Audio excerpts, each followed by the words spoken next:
बात करेंगे चक्कर की बीमारी, यानी चक्कर की वजह से अगर किसी को बेहोशी होती है जिसे सिनकपी बोलते हैं, और मिर्गी की बीमारी की वजह से अगर किसी को बेहोशी होती है जिसे सीजर्स बोलते हैं। इन दोनों में क्या डिफरेंस है और इनमें डिफ्रेंशिएट करना क्यों ज़रूरी है, ये काफ़ी यूज़फुल और इंपॉर्टेंट इशू है, क्योंकि काफ़ी पेशेंट्स को क्या होता है कि वो सडनली अनकॉन्शियस हो जाते हैं, पता नहीं चलता कि ट्रीटमेंट किस चीज़ का कर रहे हैं।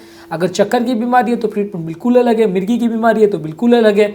अगर डायग्नोसिस नहीं बन पाएगी कि पेशेंट को किस बिहाफ पे ट्रीटमेंट करना है, किस तरह से ट्रीटमेंट करना है, क्या क्या चीज़ों का ध्यान रखना है, तो डेफिनेटली आप गलत लाइन्स पे ट्रीटमेंट करेंगे और दोनों में बाद में प्रॉब्लम होने का चांस रहेगा, क्योंकि दोनों ही ऐसे इश्यूज़ हैं जिसमें पेशेंट की जान का खतरा हो सकता है। तो आपको इसमें डिफ्रेंशिएट करने में किन पॉइंट्स की से मदद मिलेगी, क्या क्या चीज़ें हैं जो मिर्गी की बीमारी और सिनकपी की बीमारी में डिफ्रेंशिएट करती है, उस बारे में बात करेंगे। और ट्रीटमेंट की बेसिक स्ट्रैटेजीज़ पर बात करेंगे, और किस पेशेंट्स में एडमिशन की ज़रूरत है, किन पेशेंट में ज़्यादा जान का खतरा है, उस बारे में बात करेंगे। ये टॉपिक काफ़ी इंपॉर्टेंट और यूज़फुल होगा, इसलिए रिक्वेस्ट करूँगा किसी एंड तक देखें। आज का टॉपिक है सीजर्स वर्सेस सिनकपी। ये डिफ्रेंशिएशन करना बहुत ज़्यादा ज़रूरी है, क्योंकि बहुत सारे पेशेंट्स में अगर आप गलत लाइन्स पर ट्रीटमेंट करोगे तो जान का खतरा हो सकता है। मिर्गी की बीमारी में ज़्यादातर पेशेंट्स को ब्रेन का रिलेटेड कोई या तो पुरानी बीमारी होती है, या पहले की मिर्गी की कोई हिस्ट्री होती है, या ब्रेन रिलेटेड कोई ट्यूमर का प्रॉब्लम हो, या ब्रेन रिलेटेड कोई लकवे का प्रॉब्लम हो, ब्रेन में कोई डैमेज हुआ हो, इस तरह का प्रॉब्लम हो। ऐसे हिस्ट्री में आपको ज़्यादातर पॉइंट्स मिलेंगे। या पेशेंट को कोई पुराने कोई व्यसन वगैरह की आदत हो, पहले उसने कोई अल्कोहल वगैरह बहुत ज़्यादा लेता हो, या स्मोकिंग वगैरह ज़्यादा करता हो, या बहुत ज़्यादा brief exposure of sudden sounds है या लाइट्स है, इस तरह के अगर एपिसोड किसी को अगर हुआ हो तो उसको मिर्गी होने का कंपैरेटिवली ज़्यादा चांस है। सिनकपी बेसिकली चक्कर की बीमारी है जिसमें ज़्यादातर टाइम के लिए पेशेंट अनकॉन्शियस यूजली नहीं होता। उसमें थोड़ी देर के लिए आदमी को चक्कर आता है, उसका लॉस ऑफ कॉन्शियसनेस नहीं होता, उसको कोई इंजरी वगैरह ज़्यादातर केस में नहीं होती, और कुछ ही देर में वो कॉन्शियस हो जाता है। ज़्यादातर ये किसी भी एज ग्रुप में मिल सकता है। अगर किसी को हार्ट रिलेटेड सिनकपी है, या हार्ट के कोई ब्लॉकेज रिलेटेड, या हार्ट अटैक रिलेटेड, या रिदम प्रॉब्लम से रिलेटेड किसी को सिनकपी है तो वो उम्रदराज लोगों में ज़्यादा मिलेगा। अगर किसी को बीपी फ्लक्चुएशंस की वजह से या दूसरे कारण से सिनकपी हो रही है तो वो यंग पेशेंट्स में भी ज़्यादा मिल सकता है। इसलिए एज बहुत इंपॉर्टेंट क्राइटेरिया नहीं है डिफ्रेंशिएट करने के लिए। पर हाँ, सिनकपी वाले पेशेंट में भी पुराने चक्कर के एपिसोड्स की हिस्ट्री होगी। ज़्यादातर ऐसे लोगों को कोई ब्रेन की कोई सीरियस बीमारी या कोई लकवा या कोई ट्यूमर या इस तरह का बीमारी होने का चांस कंपैरेटिवली कम रहेगा। एडिक्शंस वगैरह होने का चांस ऐसे लोगों को कंपैरेटिवली कम रहेगा। अब बात करेंगे कौन कौन से सिम्टम्स से आप डिफ्रेंशिएट कर सकते हो कि व्यक्ति को मिर्गी है या किसी को सिनकपी है। अगर किसी को मिर्गी है तो वो ज़्यादा देर तक अनकॉन्शियस रहेगा। यूजली मिर्गी की बीमारी में अनकॉन्शियसनेस 5 से 10 मिनट तक लास्ट कर सकता है। कई लोग जैसे बोलते हैं मैं 4 घंटे तक बेहोश था या 8 घंटे तक बेहोश था, वो यूजली अनकॉन्शियसनेस या कोमाटोज इस तरह की फेज़ में हो सकता है। पर मिर्गी में या इन सिनकपी की बीमारी में दोनों में ही अनकॉन्शियसनेस ज़्यादा देर की नहीं होती है। मिर्गी में 5 से 10-15 मिनट तक हो सकती है, सिनकपी में कुछ सेकेंड्स के लिए होती है। ज़्यादातर अगर किसी को सिनकपी के दौरान बेहोशी हो रही है तो वो हिस्ट्री टिपिकली ये देगा कि मैं कुछ सेकेंड के लिए बेहोश था, आसपास क्या चल रहा था मुझे थोड़ा बहुत पता था लेकिन मैं उठ नहीं पा रहा था। इसके अलावा मिर्गी के दौरान पेशेंट की ज़बान कट जाने का चांस ज़्यादा है, क्योंकि मिर्गी के दौरान आदमी के हाथ पाँव बिल्कुल भीग जाते हैं, कड़क हो जाते हैं। इसकी वजह से लोगों को टंग बाइट या दांत कट जाए के बीच में ज़बान फंस जाने की वजह से टंग में इंजरी हो सकती है, जिसकी वजह से ब्लीडिंग हो सकती है। ज़्यादातर मिर्गी के बाद पेशेंट काफ़ी देर तक पोस्ट इक्टल कन्फ्यूजन स्टेट में रहता है। यानी मिर्गी के बाद काफ़ी देर तक पेशेंट को नॉर्मल कॉन्शियसनेस में आने में या प्रॉपर बात करने के लिए प्रॉपर लेवल में आने में काफ़ी टाइम लगता है, जिसे कन्फ्यूजनल स्टेट बोलते हैं पोस्ट इक्टल फेज़ में। यानी मिर्गी के बाद पेशेंट काफ़ी देर तक उसको होश में आने में या ठीक तरह के लेवल और मेमोरी में आने में थोड़ा टाइम लगता है।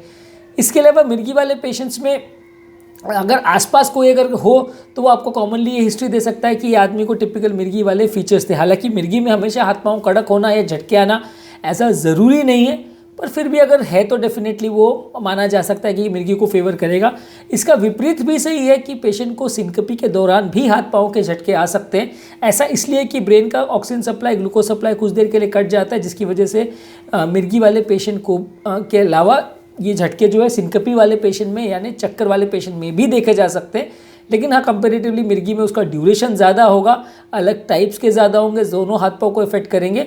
और इसमें पोस्ट इक्टल कन्फ्यूजन वगैरह यूजुअली मिर्गी में ज़्यादा मिलेगा, चक्कर वाली बीमारी में यूजुअली नहीं मिलेगा। पेशेंट को इंजरी होने का चांस भी मिर्गी वाली बीमारी में ज़्यादा होगा। सिनकपी वाली बीमारी में कम है, क्योंकि जो सिनकपी वाली बीमारी है उसमें जब आदमी गिर रहा होता है उसके पास थोड़ा सा टाइम होता है, वो अपने आप को संभाल पाता है, एकदम झटके से गिर नहीं जाता, झटके से बिल्कुल बुरी तरह से बेहोश नहीं हो जाता है। कभी कभी हालांकि कार्डियक सिनकपी में, यानी कि हार्ट अटैक की वजह से किसी को या हार्ट बंद होने की वजह से सिनकपी हुई तो इंजरी हो सकती है, जो कि डिफ्रेंशिएट करने में मदद करता है कार्डियक वर्सेस नॉन कार्डियक सिनकपी में। लेकिन कंपैरेटिवली इंजरी होने का चांस मिर्गी वाले पेशेंट में ज़्यादा होता है। कपड़ों में पेशाब हो जाना या कपड़ों में मोशन हो जाना, ये भी ज़्यादातर मिर्गी के पेशेंट्स में ही ज़्यादा देखने को मिलता है। ज़्यादातर सिनकपी वाले पेशेंट में आदमी कुछ सेकंड्स के लिए बेहोश रहता है, तो कम से कम बॉडी के जो स्फिंक्टर्स हैं जो मोशन और यूरिन को कंट्रोल करते हैं, उनका कंट्रोल यूजली नहीं जाता है, आदमी का ब्रेन इतना अफेक्टेड नहीं होता है, तो इसलिए आदमी के कपड़ों में यूरिन और मोशन नहीं होता ज़्यादातर केस में। अगर ऐसा आपको मिल रहा है तो वो मिर्गी को ज़्यादा फेवर करेगा। चक्कर वाले पेशेंट्स में या सिनकपी वाले पेशेंट में पेशेंट को सडनली ये होने से पहले कुछ चक्कर आने जैसा महसूस होगा, पैल्पिटेशंस होंगे, धड़कन बढ़ेगी, इस तरह के फीचर्स होने का चांस ज़्यादा है।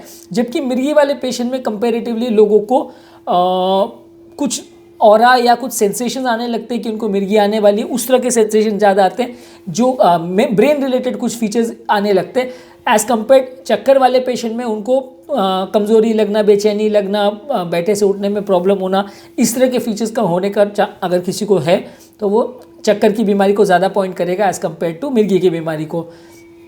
अगर किसी को अवेयरनेस रह रही है ड्यूरिंग उनको जब झटके आ रहे हैं या जब वो अनकॉन्शियस है या जब वो गिर गए, उसको अगर अवेयरनेस रह रही है और वो होश रह रहा है, तो ज़्यादातर केस में वो सिनकपी की बीमारी है, वो सीज़र होने का चांस कम है। सीज़र में ज़्यादातर लोग बेहोश हो जाते हैं और ज़्यादा देर तक बेहोश रहते हैं।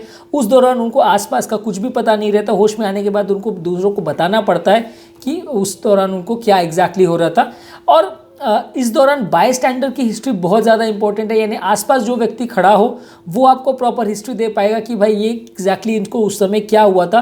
तो इसलिए पेशेंट तो आपको बहुत अच्छी हिस्ट्री नहीं दे पाएगा, लेकिन आपको ये पूछने की ज़रूरत है कि ये चक्कर या सिनकपी या सीजर जो भी हुआ था किस सर्कमस्टेंस में हुआ था, उस समय पेशेंट क्या कर रहा था, उस समय उसके आसपास कौन था और क्या चीज़ों की वजह से ट्रिगर हुआ, और उस समय पेशेंट कितने देर तक रहा, हाथ पांव कैसे हुए थे, दांत कैसे हो गया था, दांत भींचा था कि नहीं भींचा था, हाथ पांव कड़क हुए थे नहीं, हाथ पांव में झटके आए थे नहीं, कि कपड़े में मोशन पेशाब हुआ था कि नहीं, मुंह में झाग आया था नहीं। ये सारी चीज़ें जो है आपको मिर्गी की बीमारी में असेसमेंट करने में मदद मिलता है। ये सब पॉइंट्स अगर आपको बाय स्टैंडर्ड से आप पूछते हो तो आपको मदद मिलता है।